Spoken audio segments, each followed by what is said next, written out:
Sahabat DKP, senang dapat kembali jumpa dengan Anda dalam acara GKI Menyapa. Saya Arlian Sarosa, pemandu percakapan kita. GKI Menyapa adalah sebuah kesempatan bagi pimpinan GKI di lingkup sinode maupun ketiga sinode wilayah untuk menyampaikan hal-hal yang dipandang perlu diketahui oleh umat atau khalayak tentang GKI. Baik tentang hal-hal yang berkaitan dengan yang sudah dikerjakan, sedang atau akan dikerjakan, maupun tentang sikap GKI pada isu-isu tertentu yang berkembang di tengah-tengah umat atau di tengah-tengah masyarakat. Nah, dalam episode kali ini kita akan GKI menyapa Anda melalui kehadiran Ibu Pendeta Lindawati Mismanto, Ketua Umum BPMSW GKI SW Jawa Timur, dan Bapak Pendeta Ariel Susanto, Ketua Tim Aksi GKI SW Jatim di masa pandemi COVID-19 ini. Selamat jumpa Ibu Linda. Selamat jumpa Pak Rianus. Pak Ariel, apa kabar? Baik, sehat. Makasih. Gimana Surabaya? Surabaya aman terkendali. Aman terkendali. Hari ini Ibu Wali Kota tanggal 10 ya, Ibu Wali Kota mengundang para pimpinan pemuka agama untuk bertemu untuk mempersiapkan pembukaan tempat ibadah. Wow. Lalu Ya, Surabaya beruntung punya ibu yang sangat baik, yang peduli betul dengan kehidupan warganya. Oke, dalam episode kali ini, sahabat DKB, pimpinan GKI SW Jawa Timur akan menyampaikan kepada kita respons gerejawi dari GKI SW Jawa Timur berkaitan dengan COVID-19 yang sedang mendera negeri kita, bahkan mendera seluruh dunia sebenarnya. Nah, sahabat DKB dapat berinteraksi dengan kami dengan mengajukan pertanyaan atau komentar mengenai pokok sapaan GKI kali ini melalui chat room yang sudah tersedia. Nah, saya mulai dengan Ibu Linda. Ya, ini saya pertanyaan sederhana, Bu. Sejak kapankah jemaah-jemaah di lingkungan SW Jawa Timur tidak menyelenggarakan ibadah di gereja, Bu? Sejak 22 Maret. Jadi satu pekan persis sejak Presiden menghimbau seluruh warga di negeri ini untuk ibadah di rumah, bekerja di rumah, dan belajar di rumah. Jadi satu pekan setelah itu. Saya pikir setelah jemaat-jemaat GKI sesinode juga melakukan itu. Kalau tidak salah, pada waktu itu Pak Surabaya masih zona hijau toh? Surabaya masih zona hijau. Kecuali satu, pada saat itu pada tanggal 22 Maret GKI Gresik masih menyelenggarakan ibadah. Tetapi pada tanggal 29 Maret mereka sudah tidak menyelenggarakan ibadah di gedung gereja. Selebihnya kami Jawa Timur, sejauh yang kami tahu ya, kami berhubungan terus itu sejak 22 Maret. Oke, jadi kan sebenarnya ketika situasi di Jawa Timur secara menyeluruh sebenarnya masih zona hijau, tetapi BPMSW GKI Jawa Timur yang memang diberi wewenang oleh BPMS untuk memutuskan sendiri di lingkup masing-masing, itu tetap mengambil keputusan untuk sejak hari Minggu sesudah Pak Presiden memberikan dorongan untuk ibadah di rumah dan sebagainya, itu SW Jatim mengambil kebijakan untuk patuh pada apa yang Presiden sampaikan, padahal masih zona hijau. Apa pertimbangannya waktu itu, Bu? Secara umum kami menyadari bahwa pandemi ini cepat atau lambat karena pergerakan manusia masih terus terjadi. Cepat atau lambat pasti akan masuk ke Jawa Timur, itu satu. Kedua, kami tidak yakin pada kapasitas atau kemampuan rumah sakit menangani pasien pada saat yang sama, jika pada saat yang sama sekian banyak pasien terinfeksi atau sekian banyak orang terinfeksi menjadi penderita. Itu yang kami sadari. Jadi secara jemaat-jemaat, majelis-majelis jemaat juga secara simultan melakukan rapat di pekan. Bahkan kalau di jemaat basis saya GKI Manyar 16 Maret kami rapat, tadinya hanya untuk menyiapkan pada tanggal 22 Maret bagaimana caranya agar ibadah kita aman, dalam arti melakukan protokol lebih ketat, karena sebelumnya hanya tidak bersalam berjabat tangan, tetapi kantong persembahan masih beredar. Nah, masih ada hal-hal yang harus dipikirkan. Tetapi begitu mendengarkan himbauan, kami menyadari bahwa situasi ini cepat atau lambat akan masuk ke Surabaya, dan kapasitas rumah sakit, mendengarkan pendapat beberapa orang dokter anggota GKI, kami sadar betul bahwa kapasitas rumah sakit tidaklah akan siap jika pada waktu yang sama semua orang atau sebagian besar orang terinfeksi.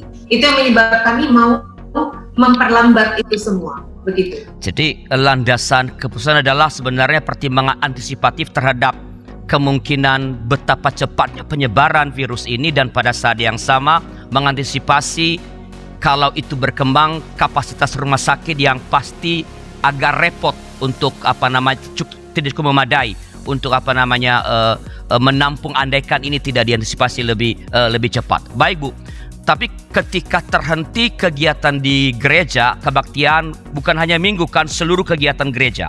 Betul. Nah, bagaimana atau apa yang dilakukan oleh jemaat-jemaat di lingkungan Sunda wilayah Jawa Timur untuk memenuhi kebutuhan spiritual dan pastoral umat?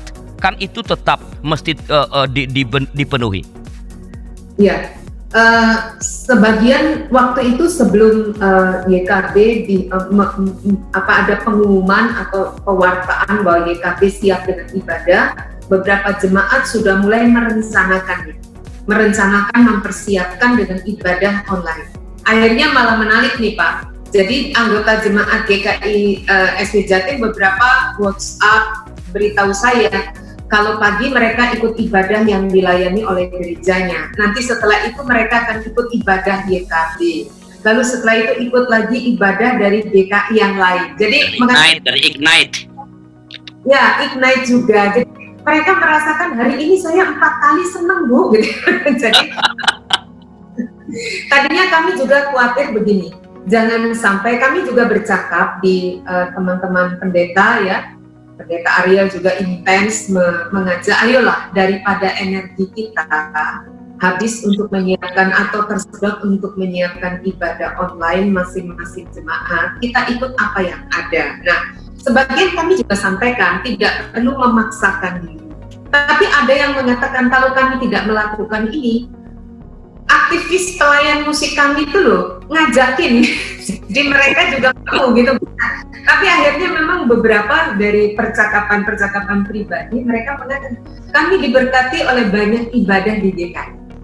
Kami belajar teks yang sama, leksionari bacaan yang sama, kami melihat dari perspektif yang diperkaya. Nah itu ya sudahlah, itu berkat. Nah ibadah, lalu beberapa jemaat yang tidak, anggota jemaat yang tidak yang lanjut usia, yang sulit untuk mendapatkan akses kuota dan sebagainya, bahkan serba terbatas, pendeta dan penatua itu melayani mereka dengan mengirimkan naskah khotbah dan liturgi. Itu beberapa jemaat melakukan ya sampai sekarang. Jadi mereka melakukan mengirimkan naskah khotbah itu sejak awal sudah dipersiapkan. Beberapa langsung sudah menyiapkan liturgi, naskah khotbah dikirim sehingga mereka tetap bisa ibadah di rumah bersama keluarga. Jadi konsep ibadah di rumah, ibadah keluarga itu. Setelah itu di pekan-pekan berikutnya mulai muncul pelayanan-pelayanan dalam bentuk sapaan gembala. Tadinya merekam dengan suara, kemudian video mandiri. Seperti jemaat basis saya, kami bergiliran setiap hari mengirimkan video dan sampai pernah melakukan istilahnya SG Live, sapaan gembala live, dan mereka mengatakan kami senang. Ketika kami merasakan, khususnya di atas 50, mereka mengatakan ketika kami merasa kami tidak tahu harus ngapain, di tengah situasi ini kami mendengarkan pendeta memberikan penguatan, itu sudah sesuatu yang bikin kami itu tenang. Ya, jadi merasakan firman yang dikirim setiap hari, bahkan pesannya kalau nanti sudah tidak kita sudah beribadah kembali di gereja, ini masih ada nggak? Kalau bisa adain terus ya.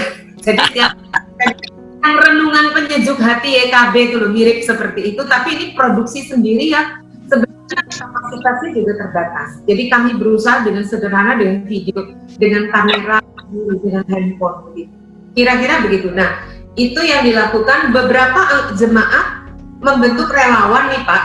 GKI Dharma Satelit mengatakan mereka membentuk anak-anak muda yang bersedia menelponin yang lanjut usia. Jadi mereka menelpon yang lanjut usia, hanya ngobrol, Oma apa kabar. Lalu yang mereka juga mengatakan saling menelpon. Jadi yang kami khawatirkan ini kan generasi digital. Sementara yang lanjut usia bagaimana? Itu yang mereka lakukan. Ini Pendeta Ariel juga bikin acara malam Jumat gitu ya. Itu persekutuan tapi dikemas cair ya. Acara malam nanti bisa ditanya Pak. Jadi persekutuan doa online juga dilakukan, pemahaman Alkitab online juga dilakukan, bahkan modelnya malah jadi webinar. Ketika topiknya menjadi lebih spesial, narasumbernya sekarang nggak terbatas karena dari kota lain pun bisa diminta berbicara lalu diumumkan seperti itu. Tapi tetap kami sadar itu masih satu arah. Maka ada poin-poin di mana kami harus menyapa mereka. Yang bisa dilakukan menelpon, kalau kami para pendeta kan menduga beberapa orang yang mungkin tidak terakses, yang lanjut usia kita telepon. Baik Bu. Ya, jadi ada berkat umat mendapat banyak kesempatan mendapatkan masukan-masukan atau sapaan-sapaan. Pada saat yang sama gereja dituntut kreatif, dipaksa memanfaatkan teknologi komunikasi untuk pelayanan. Pak Ariel, dalam pengamatan Pak Ariel ini kesulitan macam apa yang dihadapi oleh jemaah-jemaah dalam mengembangkan pelayanan online ini Pak Ariel? Kalau untuk ibadah online semacam itu mungkin itu bisa dilakukan dengan sangat baik oleh jemaat-jemaat besar yang memang sumber daya alat dan juga manusianya sebelum pandemi pun sudah oke begitu di multimedianya segala macam, tapi memang kesulitan ada di jemaat-jemaat kecil atau jemaat-jemaat kota kecil yang memang sumber dayanya tidak semumpuni yang gereja-gereja seperti Manyar, seperti Dipo dan segala macamnya gitu. Jadi jemaat-jemaat kecil mengalami kesulitannya, tapi terbantukan dengan kita punya kebersamaan seperti pemuda bisa mengakses yang Ignite yang sangat well prepared ya. Betul. Kalau sharing saja di jemaat basis saya, memang sejak semula kami coba arahkan bahwa meskipun secara SDM bisa sih sebenarnya bikin ini itu sendiri, tapi memang kita arahkan untuk yang umum YKB, terus pemuda remaja Ignite, sama bina warga untuk yang anak. Mungkin ini kedok kemalasannya pendetanya sih. Iya, jadi ikut YKB aja, ikut Ignite aja. Sebenarnya alasannya pendetanya malas, pendeta GKI itu. Oke, Pak Ariel, saya akan lihat di media sosial dan sebagian saya share di wall saya juga saya share di media YKB aktivitas atau kegiatan atau aksi yang dikerjakan oleh BPMS Jawa Timur dalam pandemi untuk aksi menolong masyarakat dan lembaga-lembaga berbagai macam lembaga-lembaga yang membutuhkan bantuan. Sejak kapan aksi berbagi dengan sesama di masa pandemi dimulai oleh BPMS Jatim? Kalau kebaktian kan sejak tanggal 22 tadi ya. Ini 27 Maret. Jadi sebenarnya tidak terlalu lama setelah pemerintah mengatakan bekerja dari rumah, itu 2 minggu kurang lebih ya? Ya. Langsung. Bahkan sebenarnya begini Pak, itu lahirnya gugus tugas. Kami menyebut gugus tugas COVID-19 garda depan untuk menolong pengadaan alat kesehatan pada saat itu. Itu mulai dari hiruk pikuknya chat kami di grup BPMSW. Pendeta Arya juga ada di grup BPMSW. Kami waktu itu merasakan media begitu rupa mewartakan atau menyampaikan dan kawan-kawan menyampaikan bahwa ada kesulitan pada tenaga kesehatan, nakes kita yang tidak dilindungi oleh APD yang cukup. Sebagian mengatakan bahwa APD itu sulit didapat. Nah, kegelisahan itu buat kami bergerak, berpikir begini, selain apa ya yang bisa kita lakukan pada saat ini, situasi yang ini sebagai gereja. Nah, itu chat itu sebelum 27 hiruk pikuk di grup, sampai kami secara personal menghubungi beberapa distributor alat kesehatan melalui channel-channel, jalur-jalur yang kita tahu dari anggota jemaat kita yang dokter, profesional, apa-apa, sampai jujur waktu itu pendeta Arya yang justru entah japri atau bagaimana bicara dengan saya, kami berdua klik gitu ya, karena apa? Kami merasa bahwa sebagai pimpinan atau sebagai bagian dari BPM-SW GKI Jatim masih ada hal-hal lain yang harus kita kerjakan. Oke Bu, kita hold sebentar. Kita akan lanjutkan setelah pesan-pesan berikut ini.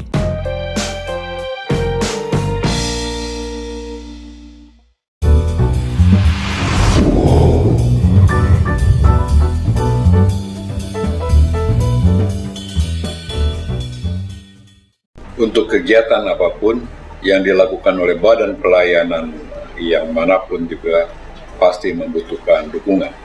Salah satunya adalah dukungan dana. Oleh karena itu, YKB GKI Media juga membutuhkan dukungan dana dari kita semua.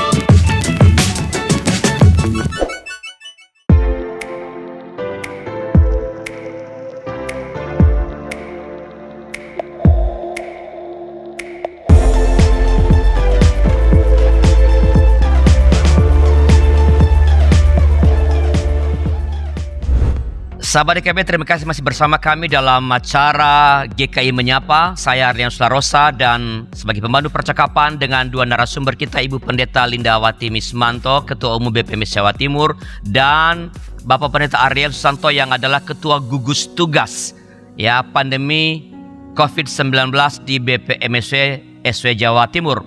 Bu Linda, Pak Ariel, kita lanjut ya Pak, Ibu. Ya. Tadi kan di segmen pertama Ibu sudah menjelaskan bahwa aksi ini mulai dibicarakan dalam grup BPM SW Jatim.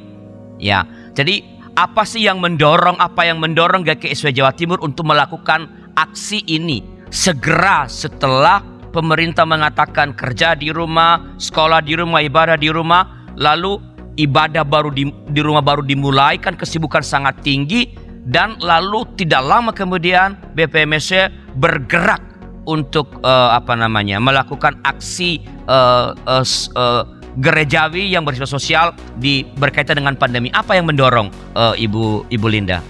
Ya, pastinya kegelisahan.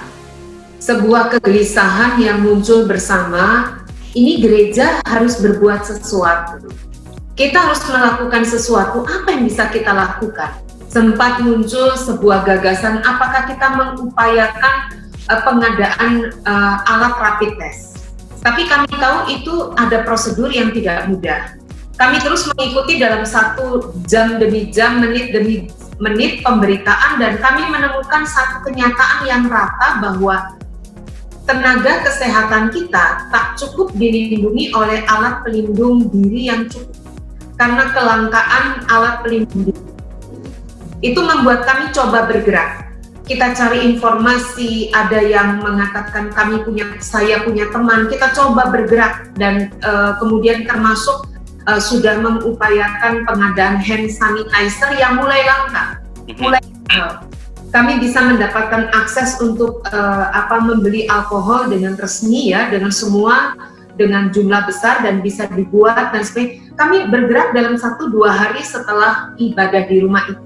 Nah, kesibukan percakapan kami yang 1 jam bisa ratusan percakapan membuat kami sadar bahwa ini tak mungkin dikerjakan oleh BPM-SW.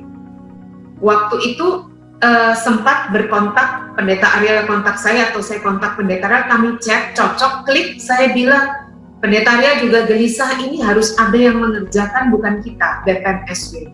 Saat itulah saya bilang, kalau begitu saya minta Pendeta Ariel yang bantu.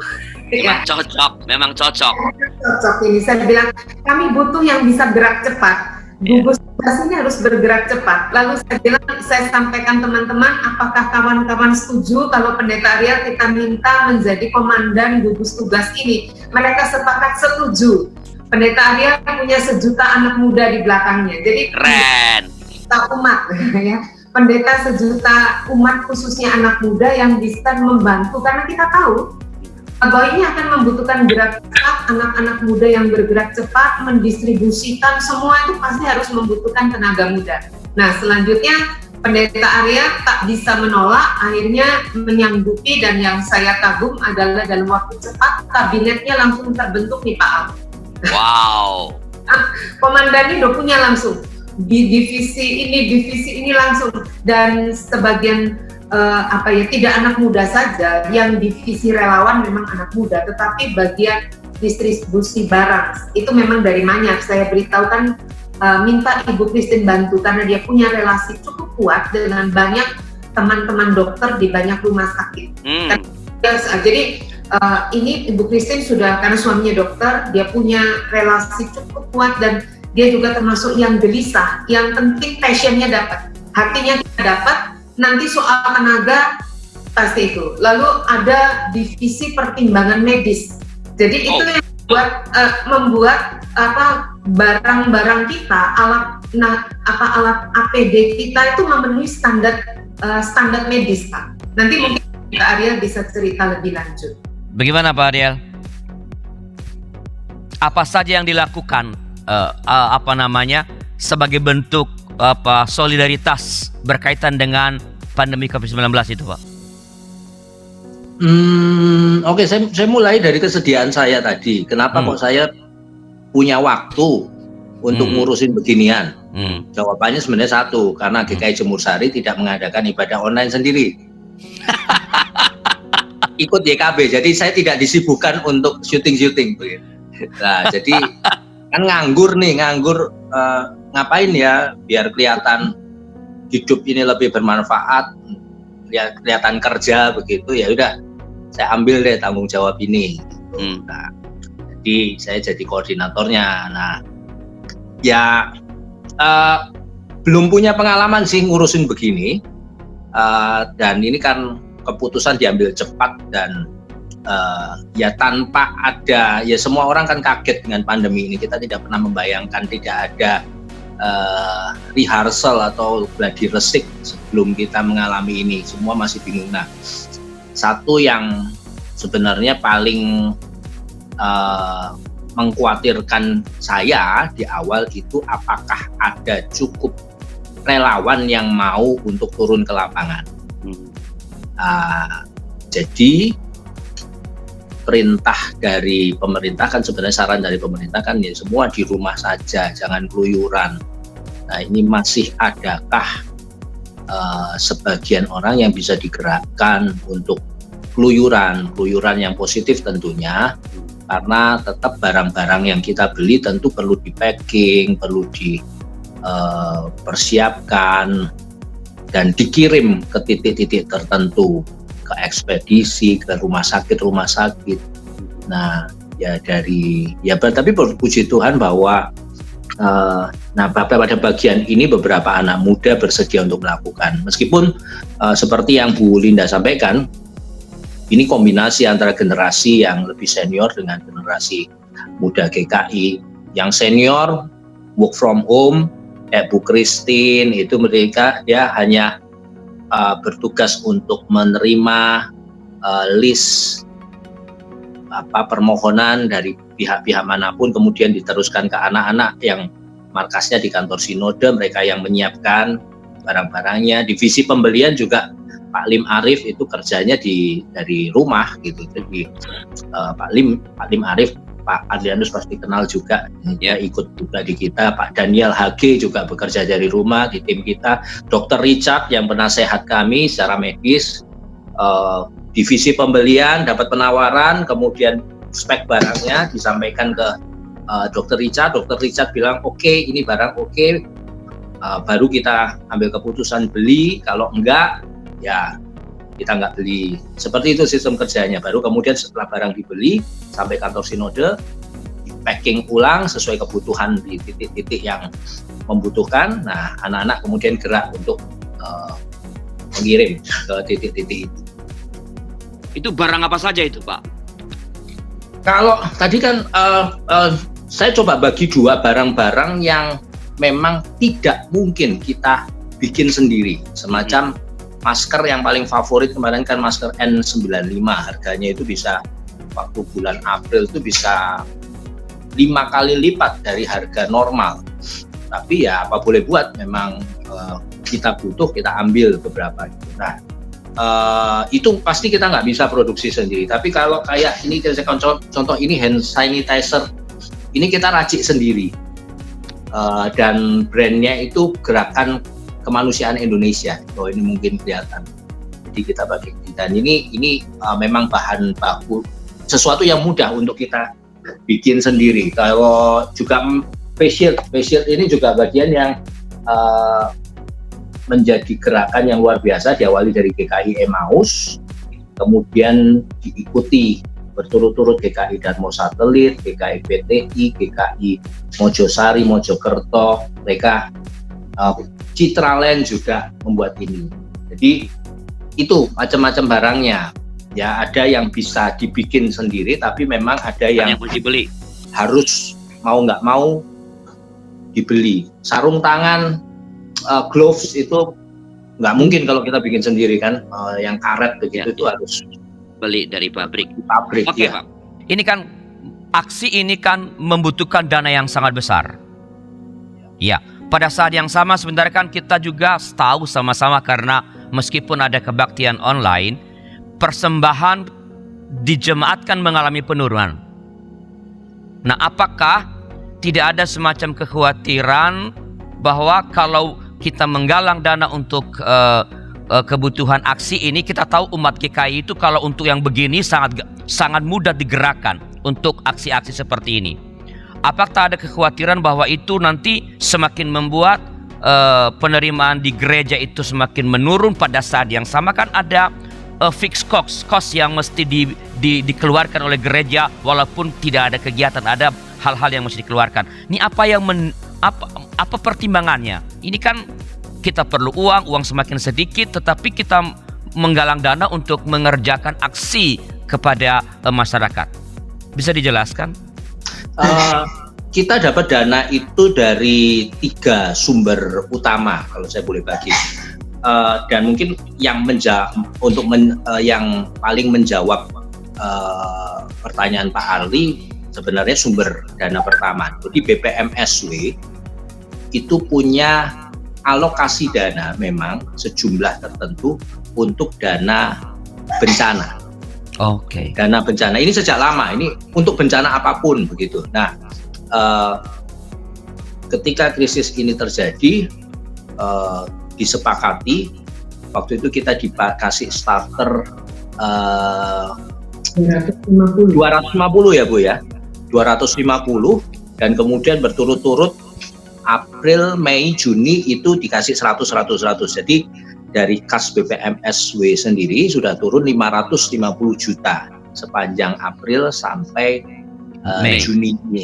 Sampai Juni. Nah, teman-teman sepakat bahwa dana ini nggak boleh diapa-apain kecuali untuk ya aksi yang seperti ini. Jadi nggak bisa kemudian, waduh ini kita juga lagi butuh duit untuk ini, nah ngambil ini dari pos ini untuk support nambal kita gaji pegawai yang kurang atau apa, nggak bisa gitu. Nah, saya bersyukurnya di situ bahwa ini memang sejak awal diplot untuk dana bencana dan memang harus dimanfaatkan untuk itu. Nah, itu yang sangat menolong pertama. Dari starter pertama itu kita kemudian memancing partisipasi umat secara individual. Kita lakukan broadcast, kita bikin publikasi digital yang kita broadcast setiap hari, dan update persembahan jumlah yang masuk, jumlah yang kita sudah belanjakan, saldo itu selalu kita update juga setiap hari, personal, dan kita sangat bersyukur untuk teknologi WhatsApp karena itu platform terbaik yang bisa kita manfaatkan selama kemarin kerja. Jadi sampai ke tangan para donatur, orang-orang yang punya beban untuk ini secara langsung gitu. Itu personal kita sentuh, dana dari BPMSW, jemaat-jemaat anggota-anggota personal dan juga jemaat-jemaat GKI kayak GKI Sulung. Mereka selama Prapaskah kemarin aksi puasa, kemudian uang yang biasa kita buat jajan, makan gitu, karena kita mencoba menahan diri, kemudian ditabung pribadi demi pribadi, kemudian dikirimkan ke gereja. Nah, setelah begitu ada pandemi ini, Majelis GKI Sulung memutuskan, oke, dana sekian puluh juta yang terkumpul di aksi puasa ini kami persembahkan lewat gugus tugas. Jadi itu sebagai satu kesatuan jemaat. Nah, ya bersyukurnya kekhawatiran itu pada beberapa jemaat tertentu ya, tidak semua. Waduh, ini nanti gimana kalau ini kita kasih dan kita sendiri kekurangan. Tapi jemaat-jemaat yang sudah pada awalnya mengumpulkan dana untuk satu aksi sosial, puji Tuhannya ya seperti BPMSW, ya udah nggak boleh diutik-utik, dana itu memang harus untuk bencana. Nah, kebetulan lagi ada pandemi dan ada gugus tugas SW Jatim ini, ya sudah lewat situ aja, begitu Pak. Oke, memobilisasi umat untuk memberi bantuan finansial itu apakah random atau ada hal-hal khusus yang dilakukan, Pak? Kami percaya pada satu prinsip bahwa kalau kami transparan kepada publik, maka publik akan punya simpati besar, kepercayaan juga pada kami begitu. Nah, sehingga itu kenapa kami update terus jumlah persembahan terus hampir setiap hari begitu ya. Dan saya pikir itu satu kunci sih, satu kunci yang kenapa semua bisa terlalui dengan baik sampai dengan hari ini. Jadi manajemen yang terbuka dan di broadcast kepada anggota jemaat, tentu ada orang-orang tertentu yang didekati oleh para pendeta jemaat masing-masing, dan itu setelah karena ada keterbukaan akhirnya memberikan support yang sangat besar bagi pelaksanaan aksi ini. Baik Pak Ariel, Bu Linda, kita tunda sebentar lagi, kita lanjutkan nanti pada segmen yang ketiga setelah pesan-pesan berikut ini.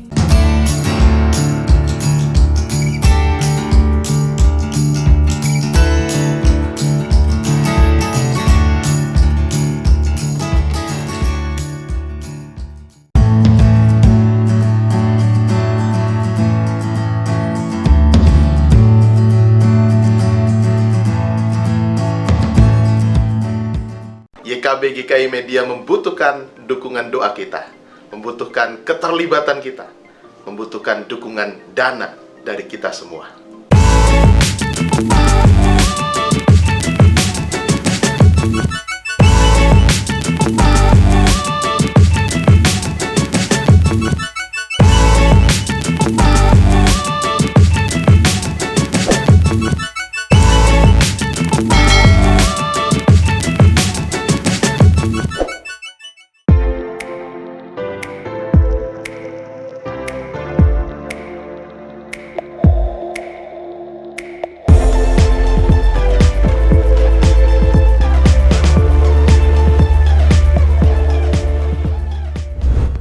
Sahabat DKB, terima kasih masih bersama kami dalam GKI Menyapa.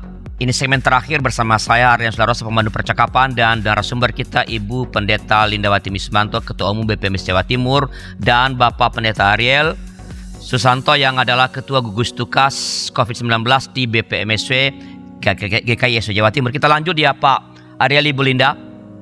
Ya. Tadi kan ada begitu banyak yang dilakukan ini aksi ini menjangkau daerah mana saja? Ya. Jawa Timur dan Indonesia Timur. Indonesia Timur itu yang dikirimkan apa? APD. Ya. Bisa disebutkan di daerah mana saja kah di Indonesia Timur yang mendapat bantuan dari BPM Jawa Timur?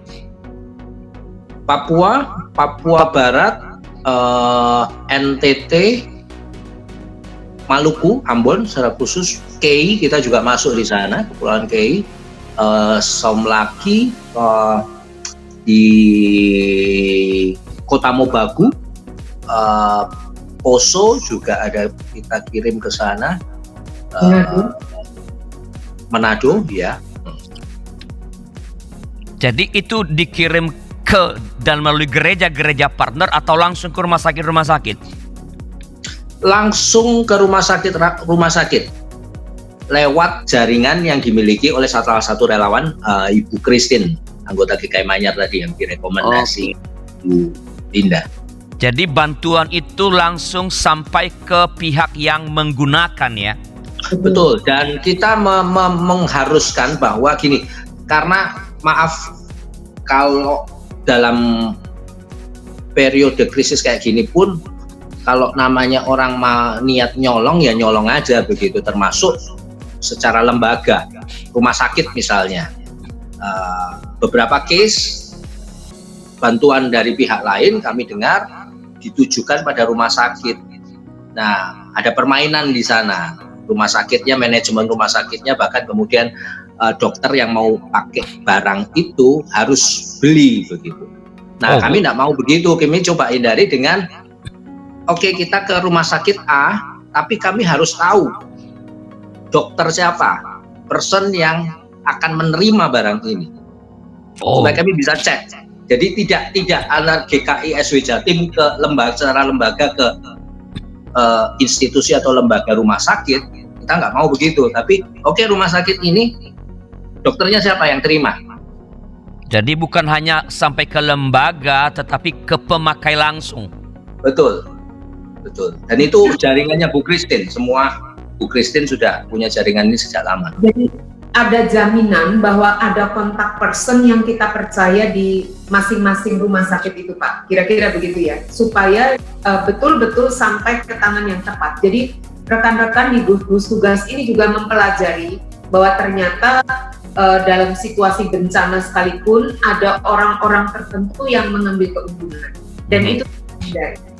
Dan yang kita bersyukur adalah anggota kita yang punya relasi di beberapa tempat itu mereka mengirimkan pesan. Juga Pak Al pernah kirimkan pesan ke saya ya, melalui pimpinan sinode yang ada di Manado ya.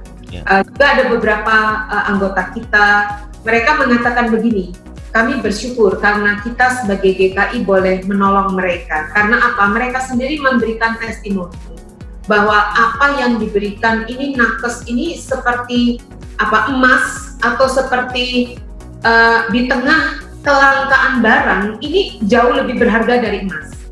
Jadi di tengah kelangkaan pada saat itu ya Pak ya, pada saat itu tengah kelangkaan alat pelindung diri, apa yang diterima itu luar biasa berharga.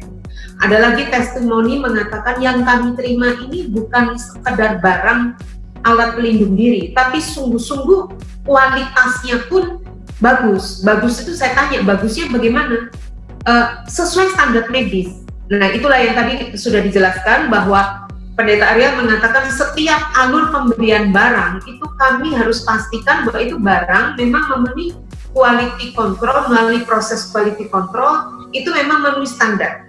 Jadi bukan sekedar kami beli murah lalu kami kirim, tidak. Kira-kira demikian SOP-nya, sehingga barang itu betul-betul berguna untuk mereka. Oh ya, Ariel, ada satu hal lagi. Jadi yang menarik, ini lucu juga ya, di tengah masa pandemi, Pendeta Ariel ini ternyata harus melayani pasien yang anggota jemaat yang meninggal diduga karena COVID, begitu ya.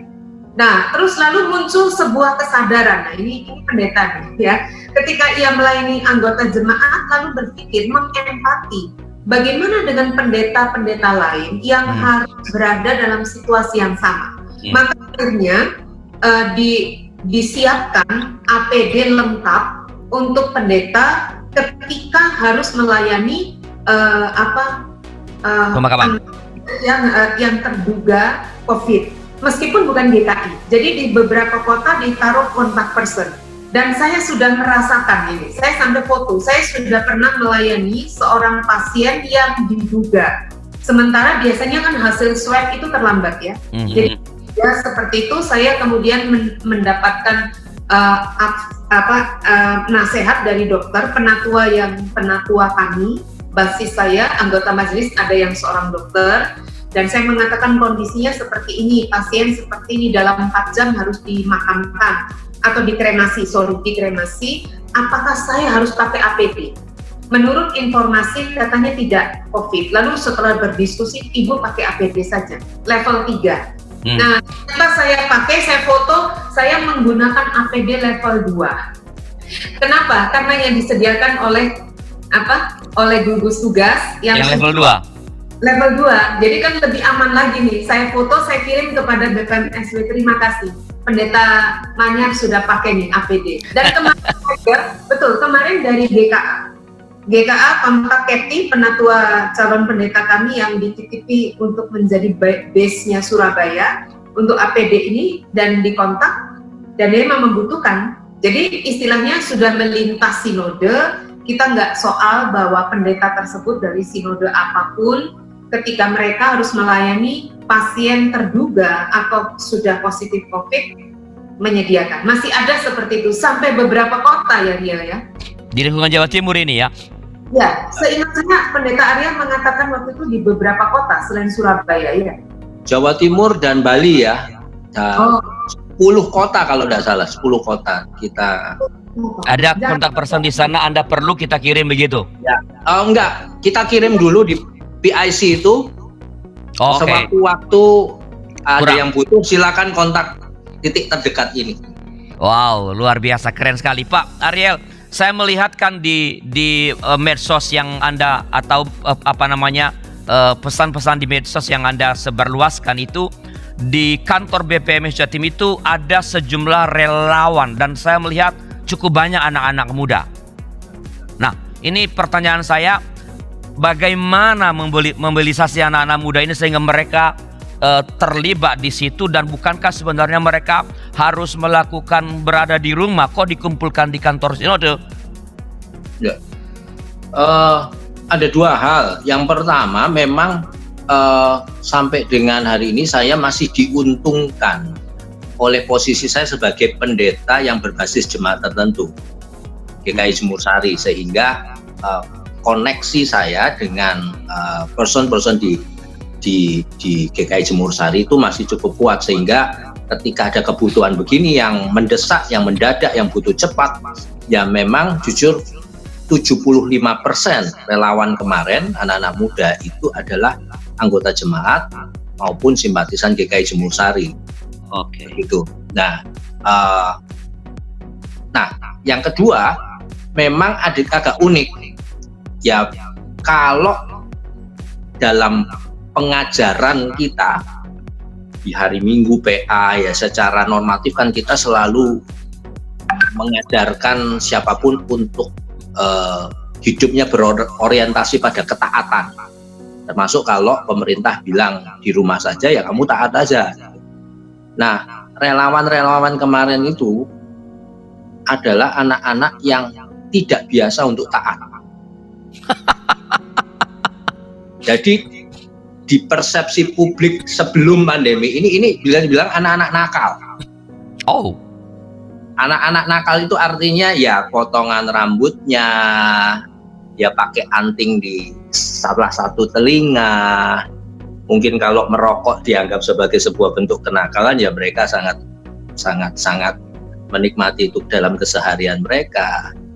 Tapi justru anak-anak yang dipersepsikan nakal ini dalam keseharian, justru mereka yang kemarin itu ya katakanlah mereka yang paling nggak pikir panjang untuk oke, saya siap bantu begitu. Ya basicnya tadi jiwa rebelnya itu mungkin ya Pak ya. Kalau yang taat-taat ya udah ya, mereka di rumah masing-masing, di kos masing-masing. Nah, saya memetakannya begitu. Jadi ya ini anak-anak nakal yang masih punya hati untuk nolong orang begitu. Kenakalan dalam tanda kutip dimanfaatkan begitu ya.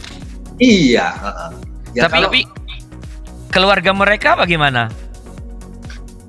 Saya memastikan, jadi gini, ada dua kelompok besar. Yang pertama adalah para perantau. Para perantau ini tinggalnya di kos. Jadi memang secara de facto memang pengambilan keputusan mereka lebih independen karena ya orang tua saya di Ambon, orang tua saya di Kupang begitu. Tapi khusus untuk mereka yang masih tinggal dengan orang tua di Surabaya, saya mewajibkan mereka untuk dapat restu dari orang tua. Jadi nggak boleh kamu ikut ini tanpa orang tua setuju. Kalau orang tua setuju, saya tanyain satu-satu. Kalau orang tua setuju, ya ayo kita kerja sama-sama. Tapi kalau enggak, jangan. Dan memang ada yang pada 1-2 minggu awal gabung, kemudian pada satu titik dia bilang saya, papa kok mulai keberatan dengan aktivitas saya. Ya sudah, nggak apa-apa, tinggalkan. Kamu harus ikuti apa yang orang tua sampaikan. Oke, jadi kan dalam aksi-aksi ini kan ada dua hal penting tadi kan, bahwa pengerahan tenaga relawan dan pada saat yang sama penggerahan dana dari umat. Pertanyaan saya adalah seberapa tinggikah tingkat keterlibatan umat baik dalam memberi diri jadi relawan maupun dalam mensupport pendanaan ke Pak Ariel? Kalau dari pendanaan ini dalam bayangan saja tadi saya sebut 550 juta itu dana kan udah ada dari modal dari BPMSW. Nah, kami puji Tuhan bisa mendapatkan dari umat itu 850 di luar itu. Jadi 550 tambah 850 ya angka akhir itu 1,4 M.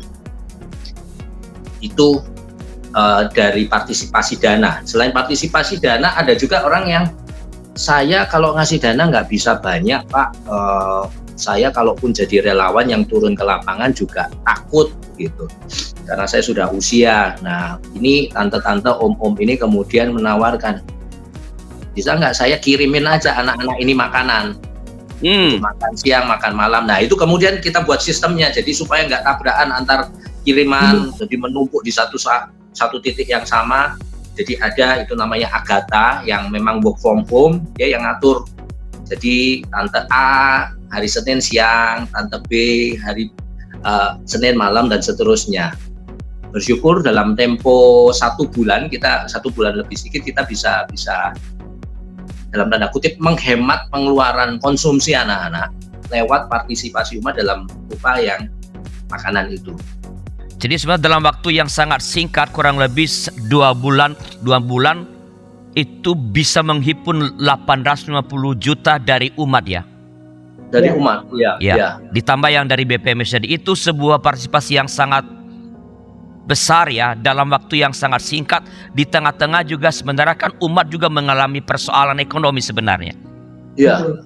Ya, kita bersyukur sekali atas apa namanya keterlibatan umat. Dan nanti mengenai relawan itu kalau ada waktu nanti kapan-kapan saya ingin ngobrol khusus mengenai ini. Kalau bisa menghadirkan mereka, kita mau ngobrol dengan mereka bisa bercerita tentang yang mereka rasakan ketika mereka mau memberi diri untuk melayani umat, dengan juga kan sebenarnya ada resiko tertular ya. Ketika mereka beberapa orang relawan, berapa itu Ariel ya, mereka memang akhirnya diminta tidur di kantor sinode. Kami 3 kamar dengan pertimbangan agar mereka tidak menjadi faktor yang menjadi pembawa resiko bagi keluarga. Jadi mereka diminta karena mereka masuk keluar rumah sakit Pak. Mereka melakukan barang-barang termasuk ke rumah sakit. Jadi mereka terisolasi mandiri di kantor sinode. Ya beberapa seperti itu ya, Pendeta Ariel. Kebijakannya seperti itu. Jadi mereka ditahan demikian. Lalu kalau soal keterlibatan umat, Sejak awal mereka itu sudah banyak yang kirim pesan. Kami bisa apa? Kami bisa bantu. Oh, luar biasa. Itu luar biasa. Di jemaat itu luar biasa. Sebenarnya ada satu contoh misalnya begini. Anggota basis saya GKI Manyar Pak Avianus tahu di perumahan. Nah kemudian kami tidak mungkin tidak akan menarik perhatian untuk sesuatu yang lewat-lewat itu tidak banyak. Rekan jemaat lain terdekat GKI Ngagel di pinggir jalan, mereka membuka lapak gratis untuk makan siang gratis sejak awal pandemi. Saya ibadah di rumah, kurang lebih itu. Lalu anggota kami mengatakan, kami mau sumbang yang di Ngagel, oke nggak? Nggak apa-apa, oke, lakukan saja. Jadi istilahnya yang bisa, jadi sekarang sudah tidak lagi berpikir, oh ini jemaatku berpikir sempit, tapi bagaimana mereka ingin bergerak. Termasuk pendetanya juga mengatakan, ini ada anggota Manyar bantu, nggak apa-apa, kita tahu. Seperti itu, kondisi-kondisi itu sangat kita dukung. Yang bisa kita lakukan, termasuk yang dilakukan jemaat ya Pak ya. Sebenarnya kami mendorong untuk jemaat yang penerimaan sangat merosot untuk menghidupinya sulit. Andai mereka mau melakukan sesuatu, maka lingkup luas akan menolong supaya panggilan hati itu bisa dilakukan. Jadi lingkup luas akan menolong mereka melakukan sesuatu. Luar biasa, Bunda. Jadi kita bersyukur sekali bahwa pesan-pesan pastoral selama ini entah dari mimbar, dari kelompok-kelompok PA nyampai dan difahami oleh umat sehingga ketika ada persoalan bangsa, mereka tanpa diundang pun tergerak untuk berbagi roti dengan sesama yang memerlukan. Sangat menarik percakapan kita ini, tapi waktu kita terbatas. Kita akan segera mengakhiri percakapan kita dalam GKI Menyapa ini. Sebelum kita akhiri, apakah ada pesan-pesan pastoral dari Ibu Linda sebagai Ketua Umum BPMS Jawa Timur kepada umat dan kepada masyarakat berkaitan dengan baik pandemi COVID-19 ini maupun berkaitan dengan aksi berbagi roti ini dengan sesama? Silakan Ibu Linda. Ya, mengingat apa yang kita rayakan dalam Pentakosta kemarin, ketika Tuhan Yesus mengatakan dan engkau akan menjadi aliran hidup. Saya percaya, kita boleh percaya bahwa setiap kali kita mengaliri, berbagi, itu tidak akan pernah habis. Dan ternyata memang betul, kita tidak pernah habis. Sehingga kekhawatiran kalau kita berbagi tapi kita kehabisan, sesungguhnya tidak terjadi, karena sumber tidak pernah habis. Ada begitu banyak yang Tuhan sediakan bersama-sama, dan saya kira di situ kita menghidupi panggilan kita sebagai umat Tuhan di negeri. Baik Bu Linda, terima kasih Bu Linda, terima kasih Pak Ariel atas sharing pada episode kali ini, dan saya percaya ini memberikan berkat bagi seluruh sahabat YKB sehingga kita bisa terus-menerus boleh menjadi saluran berkat, dan kita punya pengharapan yang teguh bahwa dengan bersama-sama kita bisa melewati pandemi COVID-19 ini, termasuk dampak-dampak yang ada di tengah-tengah masyarakat. Kita percaya dengan itu. Terima kasih telah berbagi di acara GKI Menyapa. Dan sahabat YKB, terima kasih atas kesediaan Anda untuk terus bersama kami dalam program ini. Bila ada masukan-masukan, tentu dengan senang hati kami terima. Silakan dimasukkan atau dituliskan di chatroom yang tersedia. Terima kasih sekali lagi dan sampai jumpa pada GKI Menyapa episode yang akan datang. Tuhan memberkati.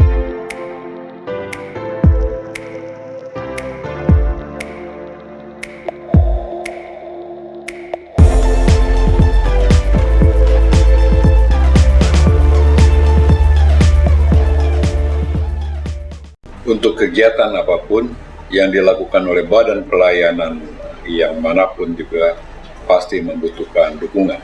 Salah satunya adalah dukungan dana. Oleh karena itu, YKB GKI Media juga membutuhkan dukungan dana dari kita semua.